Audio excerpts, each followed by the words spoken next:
So I've actually been home for a little while now. As you can see, I'm already halfway in my workout clothing. So gonna finish getting changed into that. I just wanted to get home, relax, because I've been very tired today. Did not get the best sleep last night, which is my fault, honestly. But, trying to keep up with this Halloween horror movie marathon and all that stuff, like I said, my fault completely. But anyway, I'm gonna make my pre-workout, gonna go to the fitness center, and we're gonna train shoulders like there's no tomorrow. I'll catch you guys in a little bit.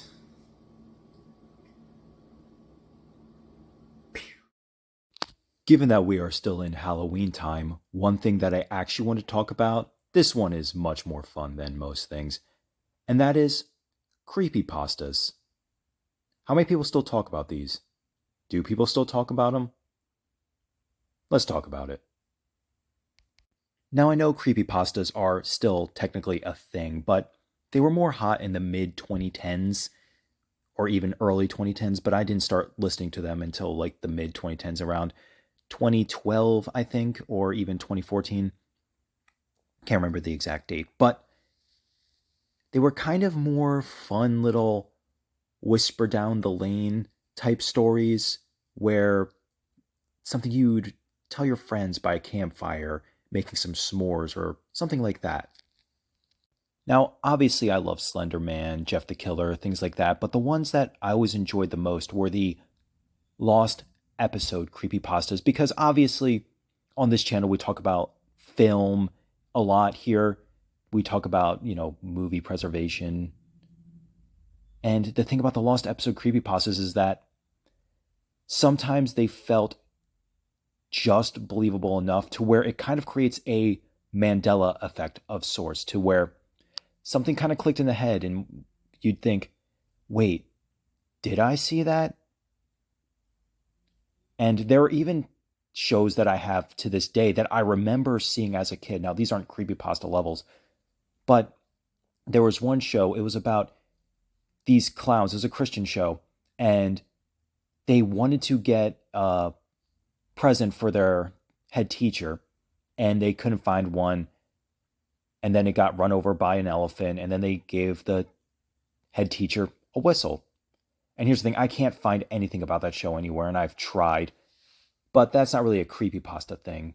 But that goes into what I'm saying about the lost episode creepypastas, is that they can create a Mandela effect of sorts, to where you try to remember, wait, did this happen? Did this happen? Do I remember this happening? And that's what makes them just slightly creepy, because they're just believable enough without being too outlandish. And again, something like Slender Man. Obviously, Slender Man is very, very fake, but it still plays with the fun idea of, you look at old pictures and you think, what's that weird thing I'm looking at in the background? And obviously, it's not a demon or monster or anything like that, but again, it brings up the Mandela effect thing, and that's where creepypastas work, is when they're just small, little, subtle stories, not when they try to be grand scale epics. Sometimes less is more.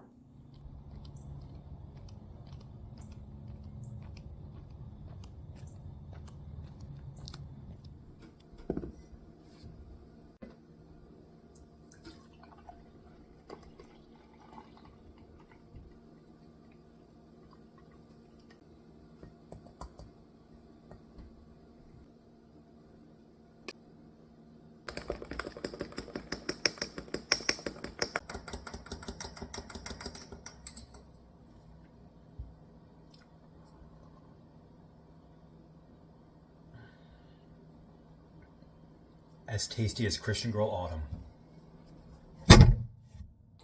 But real talk though, I actually have an audition tonight that my roommate's gonna help me with, so I can't talk too long because I have to record this and then go on and record that. You might grow up to be as awesome as me.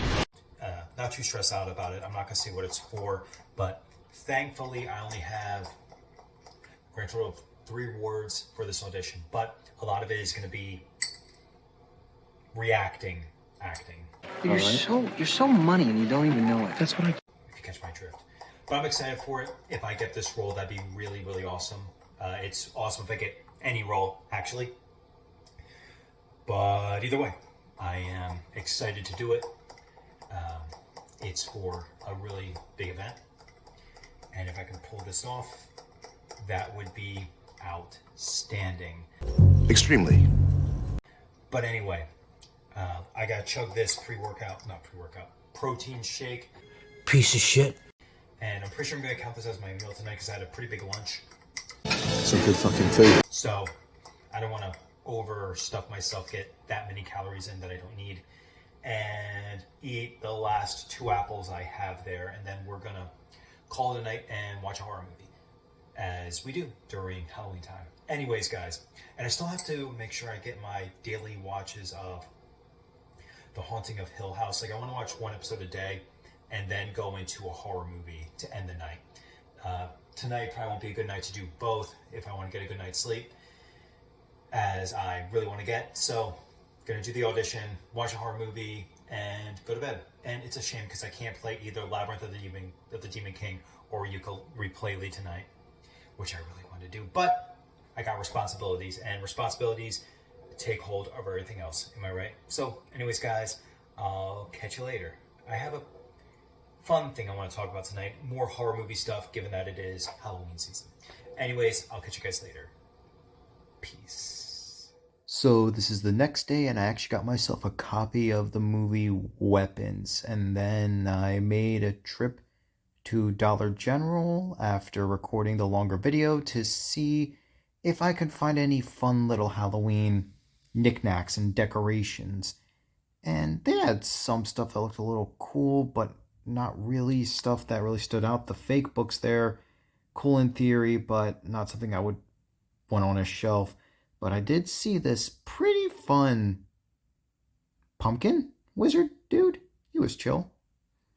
And then I did grab one of these skulls, but honestly, none of them were really the Halloween color, so I just kind of put them back, because that's another thing about Halloween. It's the aesthetic and the lighting and colors, and you just gotta match it. This area, though, had some pretty cool stuff, I'm not gonna lie. But Dollar General, I thought, was supposed to be stuff that's like $1.25, but this is like $7, $8. At least at the grocery store, they had this cool little skull for $6. So I grabbed him with some apples. And we are now on our way back to the apartment from the decoration shopping. A little underwhelming. I was expecting more from Dollar Tree. I mean, more in terms of, I know it's going to be minimal, that's why I went there. But, minimalist, I should say. But I wasn't expecting them to have, like, high-priced stuff there, like I said. I might actually hit that up again. They had some pretty cool stuff. I might grab some of those taller things, those $5 ones. Just not today. Like I said, I went there with the expectation of things only being a couple of dollars, but I wasn't expecting Dollar Tree to all of a sudden become multi-Dollar Tree. I don't know when that happened. I haven't been there in years, but it's a shame to see. Similar to with like Dollar General, all their prices. Dollar General is already actually pretty expensive even before that, but it is just a shame to see how expensive everything is now. Even the discount stores aren't discounted anymore. It is what it is, I guess. So today's movie is actually Out There Halloween Mega Tape, sequel to the WNUF Halloween special. I'm excited to watch this because it looks pretty cool so far. I like WNUF, so probably gonna like this too. In the studio. So they just showed an example of this guy being in a death rock band, and they actually portrayed it accurately to how the music sounds. As a fan of goth music, I appreciate that. That's why I have. And because today's episode takes place in no sense of continuity, I'm actually recording this before I do that Halloween decoration grabbing. So, I just want to talk about shot on video horror movies. Why? Because, you know what? They're kind of awesome. There's a few names that stand out. The one guy I can't remember the name of for the life of me, but the one that got me interested into shot on video horror is Mark Polania. Now, keep in mind, I'm using the term shot on video relatively liberally here because I'm also talking about homemade horror movies. Because some of these movies might not be considered shot on video, but they're close enough because they're made post the movies made on home video cameras era. It's like they're on like when digital cameras became more convenient and accessible for the general going public.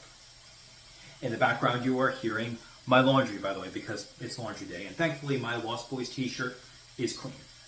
But, shot on video horror movies. Now, the reason I want to talk about this is because the other day, my friend, for whatever reason, he decided, I have these DVD collections that I don't want. There are a bunch of, like I said, shot on video horror movies or homemade horror movies.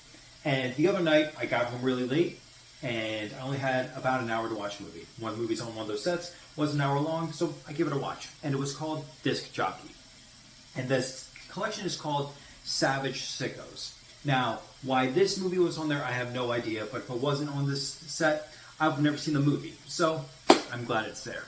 And the reason I say I have no idea why it's on there is because it's clearly not a horror movie. There's violence in it, but it is a Tarantino-esque action comedy done on the budget of a can of Diet Coke. And you know what? I give it credit. They tried. They tried with the best they had. It's goofy. It's over the top. Is it good? No. But did I enjoy it? Yes. And in the end, that's where my love of the movie comes in. I have to enjoy it. Now, that's what made me want to talk about this because that movie was actually pretty creative for what they had to work with. The lead character would break the fourth wall, talk to the camera. They would riff off each other. They had some action scenes, not well shot, but they still have action scenes. And they had dialogue. Now, a lot of the dialogue in the movie is very much filler. And there is one funny joke at the end where he says, "This is an hour-long movie. We have about 2 scenes left. We don't have much more to do." So, enjoyable movie. If you can find a way to watch it, definitely check it out. I don't know if anyone uploaded it to YouTube, but like I said, I just found it on some random DVD that my friend gave me a few years ago. Now, this led me to think about another horror movie. It's called Slaughter Day. Now, this is a banger because it's basically an action-oriented Evil Dead with even less budget. Now, again, the action isn't exceptionally shot, but the effects in this movie are awesome. The scenes when you see someone getting cut up and dismembered.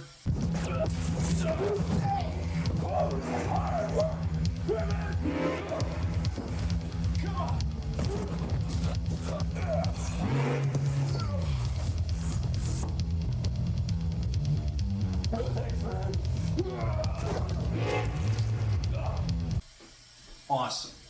When there's a scene where someone's getting pulled into a book and their body folds in half. And again, this is a low-budget independent horror film. And they still did it. Because one thing that makes these movies important is that they have heart. And if the movie doesn't have heart, then what is there to a film? So that's what a lot of these independent productions need to have, is heart. Heart and art. Of course, they're very shoestring budget. Like, people say independent films, but these are pure, raw, independent films. These are very much movies that are made with people who just wanted to make a horror movie and did the best they could. Now, keep in mind, Slaughter Day, as you're watching it, it becomes a lot of chase scenes at the end because I heard about this movie through Red Letter Media, and they said you can kind of tell that they started realizing, oh, making a movie kind of sucks because it takes a long time, and it can get tedious because you have to retake scenes over and over and over again, and that definitely shows in the movie. But outside of that, though, I had a blast watching it. And there's one specific. The directors are the brothers, the cousin brothers. And one thing that made me even think more about this movie before I get on to Mark Polania is, if you see these dudes, they're not like dorky looking guys. They look like jocks. And they have their Necronomicons called H.R. Geiger's Necronomicon. Now, I don't think H.R. Geiger ever wrote his own version of the Necronomicon full of his pictures or anything like that. Maybe he did. I'd have to look that up.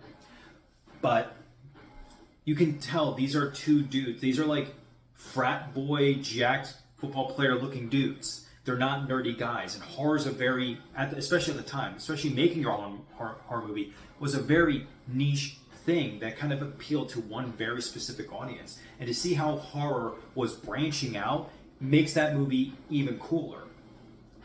And again, check out the effect from the scene from the movie, the hand pulling the book scene.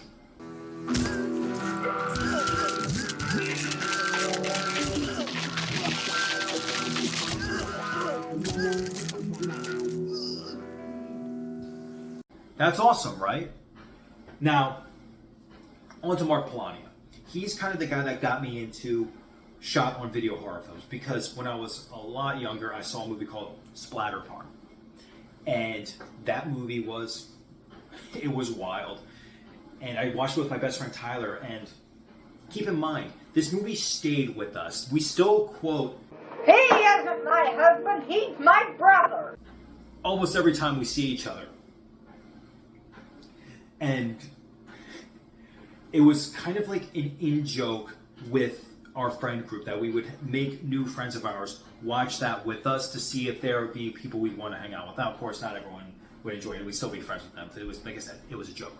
But that was kind of the stepping stone to me to like movies like that. Movies that are very much made from someone who just wanted to make a movie. They had a few friends. They said, hey, let's do it. And they got a little bit of money together and made something. And oddly enough, I think Mark Polania's best movie, I think it's called Mark of the Beast. It's his very first one. It's actually really cool. Again, if they had the budget, more time, more budget, and if they actually finished the movie, I think it could have been a genuine cult classic, because it is like an overall atmospheric horror film. And that's another thing that these shot on video films have that a more clean film wouldn't. Clean films can do great things too, don't get me wrong, and they do all the time. But with horror, and this is why found footage, if done really well, can really nail it. That's why people will find found footage movies genuinely creepy. Is that with a home video camera, things just naturally look very off. Even more so than something like 6 or 8 millimeter. It's just that almost snuff looking look that it has, like it's something you're not supposed to be seeing. That's a huge appeal of shot on video horror movies. And even, like I said, homemade horror, because this one I'm about to talk about next, called Darkness of the Vampire version, directed by Leif Jonker. It's called the vampire version, by the way, because there's another movie called The Darkness that doesn't have vampires, and at least I don't think it does. And this was another one of my, independent, low-budget independent films are radical. Because this is another movie where it has action, it has music, it has decent acting, it has good atmosphere, it has exceptional gore effects, mind you. Dream Entertainment and Evolution Entertainment East proudly present the digitally... It's one of the bloodiest movies I've ever seen, and it was probably done on a budget of like $10,000. Now, $10,000 is not something any of us can just go and just throw away willingly, but to see a movie crafted on such a budget is what made that movie so cool. And I remember when I showed it to my friends, they actually really enjoyed that too. They said it made them think of I Am Legend. Now, I don't know if that movie had any direct inspiration from the novel I Am Legend. This predates the Will Smith movie, obviously. And I don't think that the reason I'm saying homemade horror for that one is I don't know if he had a really cheap movie camera or if it was shot on home video camera. Either way, it's a great movie. I definitely recommend that one too. If you just want a good splatter flick. It has one of the most bonkersly gory endings I've ever seen, up there with something like Dead Alive. It might truly, like Dead Alive, or some people have known it as Brain Dead. Dead Alive and Leif Jonker's Darkness of the Vampire version, great double feature. If you want to see a movie with a little bit more budget that has great gore effects, and then you want to see a movie with not a lot of money with great gore effects. And again, this comes down to art. Art and heart. This comes down to heart. Because there's actually a movie production company in Philadelphia known as Bloodsick Ballistic Productions.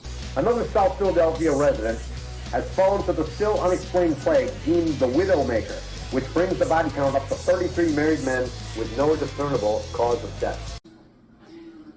They're still doing the shot on home video thing. And now keep in mind, doing it now, it is a gimmick for a very niche audience.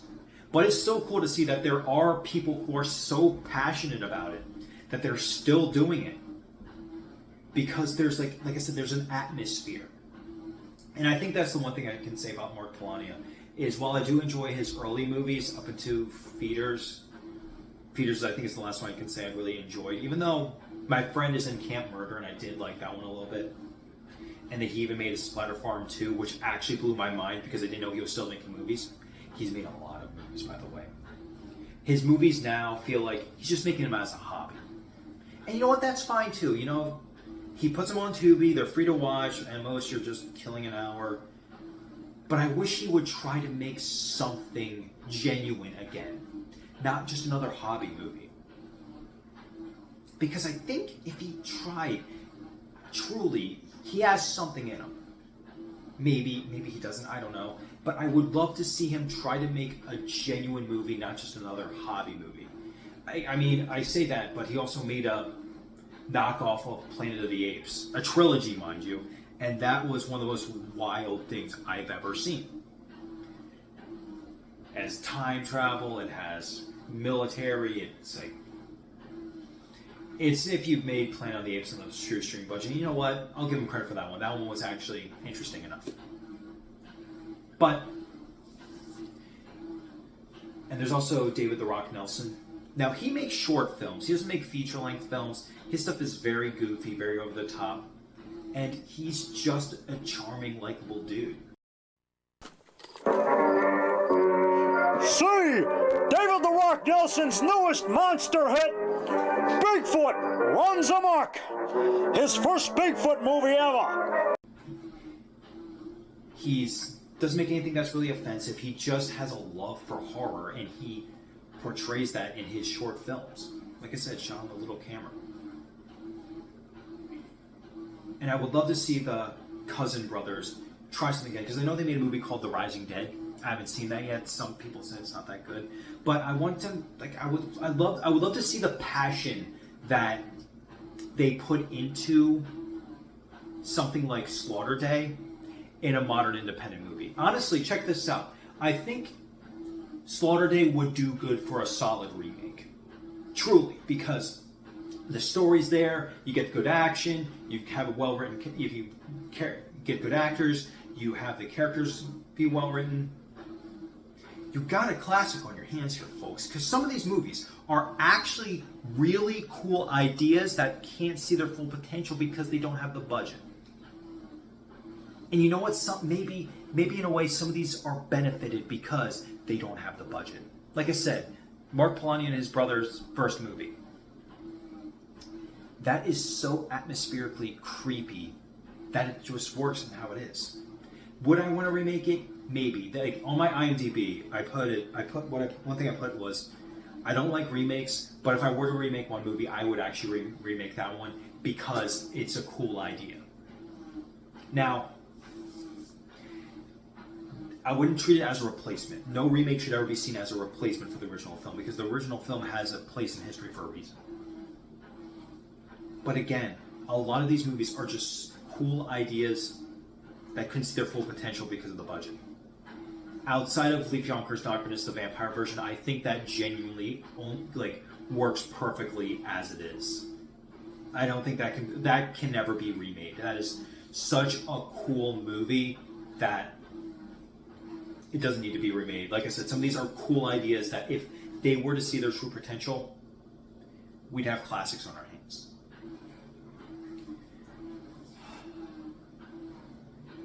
Now, there's the cinema stop, Brad Jones. I remember another reason I fell in love with shot on video is he actually talked about shot on, pardon my French, shot on shitio. That's what he would call movies that are made on like someone's home video camera. And I don't know if I necessarily like that term because a lot of these movies, again, they came from a place of passion. They came from a place of heart. They came from people who didn't have the money to make a full-fledged film, but they still went out and did it anyway. Some of them are just, it's like, and here's the thing, some of them are just unwatchable. There are ones that are like that. I'm not going to say all shot on video movies are worth watching. Some of them are just not. It's like that sometimes, you know what I mean? But again, as long as you can tell they cared, that's ultimately what matters. And even if they failed completely, I'll still give them a round of applause. Just as long as you can tell there was passion there. Just as long as you can tell there was heart in there. Just as long as you can tell there was love put into making that movie. Slaughter Day, Leaf Yonkers, Darkness, the Vampire Version, Splatter Farm. These movies had heart. They cared. They couldn't do everything they wanted to, obviously, but they still put that work in. And that's what art is all about. You still put the work in, no matter what. And again, like I said, not all of these are going to be great. Not all of these are going to be watchable. And I remember one thing also Brad Jones said was, he was talking about the VHS movies, and he said this movie should have been called found footage, not VHS. Well, in the context of the movie, they were found on VHS tapes, and plus, I'm pretty sure there was always already a bunch of movies called found footage at the time. I think there's like 3 of them now. So they just get lost in all the hullabaloo because he said they weren't. It wasn't a tribute to shot on video movies. And here's the thing: the VHS movies are popular because they have overall good segments in them, and people know what VHS is, and people have the nostalgia for things found on VHS. That's why that marketing worked, even if it's not a shot on video movie. Would a homage to shot on video anthology work? I don't know. That's like I said, it's a very niche audience, and it'd be a gimmick at most. I'd watch it,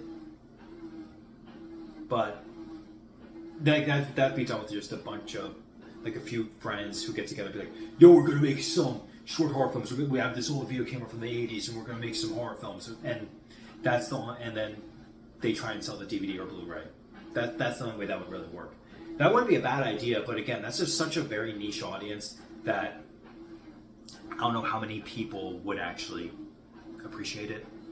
I want more people to watch shot on video movies because it really makes you appreciate the art of film even more. When you see people putting all this work into something this small, it makes even grander scale movies look much more impressive. Like, you think someone doing this small is impressive, like, now see a Vision Flakes fully worked. Like, you have Slaughter Day, then go watch Lord of the Rings. Stuff like that. Because it really does make you appreciate the art of film. Again, because filmmaking is a form of art. Filmmaking is a form of passion. It should be art and it should be passion. And again, why I believe people need to watch more movies like this is because it really does make you appreciate the art even more.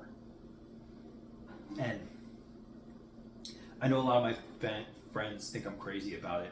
Oh, and this is one, the Necro Files. That was oddly way funnier than I was expecting it to be. Because it was on, like, the Disturbing Movies iceberg, and it was, like, pretty low in that too. And I watched it, I was like, this is goofy. And then the same director, by the way, made a movie called Revolution 666.